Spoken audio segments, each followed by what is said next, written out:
struck the right balance. One of those instruments is something called derivatives. Right. Now, you're going to regulate some or oversee some, but most of the complex ones will still be traded privately. Why shouldn't all trades in this multi-trillion-dollar market, which cause such problems, why shouldn't it be publicly regulated on exchanges? Well, I don't want to completely step on my story for tomorrow when I announce the details of our plan. But let me say this. Derivatives are a huge potential risk to the system.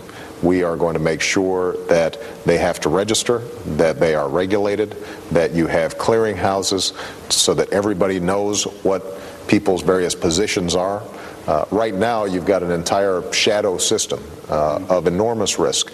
That's all going to be brought to the surface, and we believe that transparency and openness is the key step in making sure that they're not posing a risk to the system as a whole. You give greater power to the Federal Reserve, which failed to spot troubles at Citi and Bank of America. Despite that, does that indicate you have full confidence in Ben Bernanke? Well, first of all, I think Ben Bernanke has done an extraordinary job under extraordinary circumstances.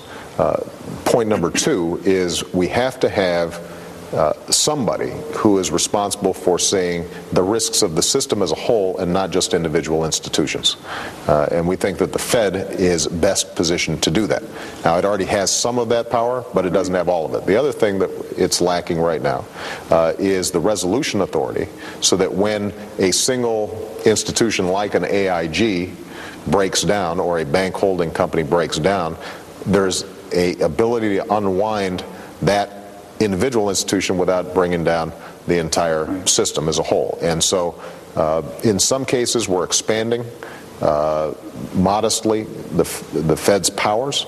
In other circumstances we're actually going to relieve them of some responsibilities, for example on the consumer side, as I just discussed, so that somebody has line responsibility just to focus on making sure that consumers are protected. With that effusive praise of Chairman Bernanke, you want to tell us now you're going to reappoint him? I'm not making news on that today. You're not? Shucks, we tried. Let me ask you about one question about the economy. Are you worried that the rise in Treasury bond yields will undermine the housing market and the economic recovery? Does that suggest that Chinese and other investors are losing confidence? No, I think what you've seen is that for a while there was a flight to treasuries because people were so risk averse. They were fearful that the economy was falling off a cliff. Mm-hmm. Now, ironically, what you've seen is as people are more confident that we may have avoided the very worst scenarios, people have a greater appetite for risk, which means that there's going to be money flowing out of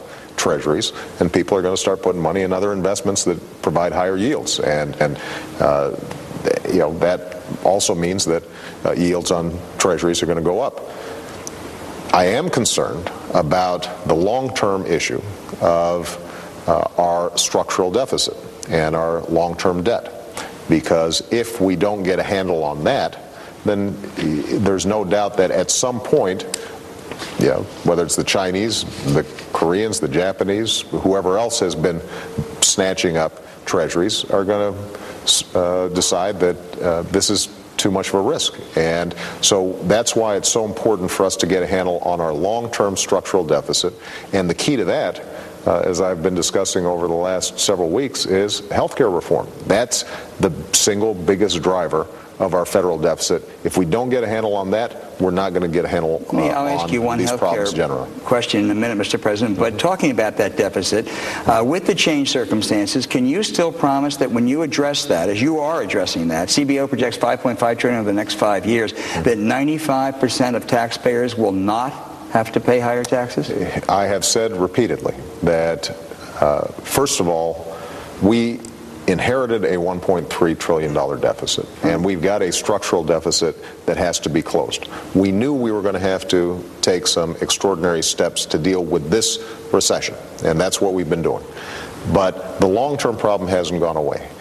If my proposals are adopted, then not only are we cutting the deficit in half compared to where it would be if we didn't do anything, but we're also going to be able to raise revenue on people making over $250,000 a year in a modest way. That helps close the deficit. The Medicare changes that we've suggested and the greater efficiencies that we've had, for example, on defense procurement, all those things, I think, can help contribute to driving the deficit down. So I'm confident that we don't have to raise taxes on ordinary working families. 95% of Americans. That's my belief. Okay. But obviously, one of the biggest variables in this whole thing is economic growth. Right. And that's why if we're serious about energy reform, if we're serious about healthcare reform, if we improve our education system, if we are growing at a robust rate, then we can pay for the government that we need without having to raise taxes. If we've got anemic growth, if we don't have a strategy for recovery without bubbles, which is essentially what we've had over the last couple of recovery cycles, then we're going to continue to have problems. Do you think unemployment will reach 10%? Yes. You do this year? Yes. I think that what you've seen is that the pace of job loss has slowed, and I think that the economy is going to turn around, but as you know, jobs are a lagging indicator, and we've got to produce 150,000 jobs every month just to keep pace, just to flatten this out. So when will it start to come down? Well, if I had a crystal ball, then I probably would have made a lot of money before I became president. I didn't. But I do think that you're starting to see the engines of the economy turn. It's going to take a long time. We had a huge deleveraging that took place, but I'm confident that if we take the steps that are necessary on healthcare, on energy, on education, if we get a strong financial regulatory system in place so that people have confidence in the markets again, that we will end up seeing recovery shortly. You've mentioned the centrality of health care several times. Tom Daschle, Bob Dole, and Howard Baker tomorrow will propose to eliminate the tax deductibility for the richest part of employer health care plans. You've opposed that, but if that were to help get a bill, could you accept it? Well, what I've said is that we have to control costs, and that means using tools like comparative effectiveness, which is a very simple concept. You see those healthcare systems in those communities that are able to provide high quality and low cost, and you say, let's duplicate what they're doing instead of the folks who are spending a lot of money for low quality healthcare. I think that it's going to be important for us to institute health IT and prevention. I think that if we change some of the incentives in terms of how doctors and hospitals and providers are reimbursed, we can wring out a lot of inefficiencies in the system. If we do all those things, I've put forward enough both cost savings and mechanisms to raise revenues. For example, reducing the itemization of deductions back to where they were under Ronald Reagan. I think that's the better way to do it. Now, Congress is having a vigorous debate on the Hill, and I don't want to predetermine the best way to do this. I've already put forward what I think is the best way, but let me see what comes out of the Hill, and we'll have that debate then. Final question. After everything that's happened, do you think Wall Street gets it? You know, I think that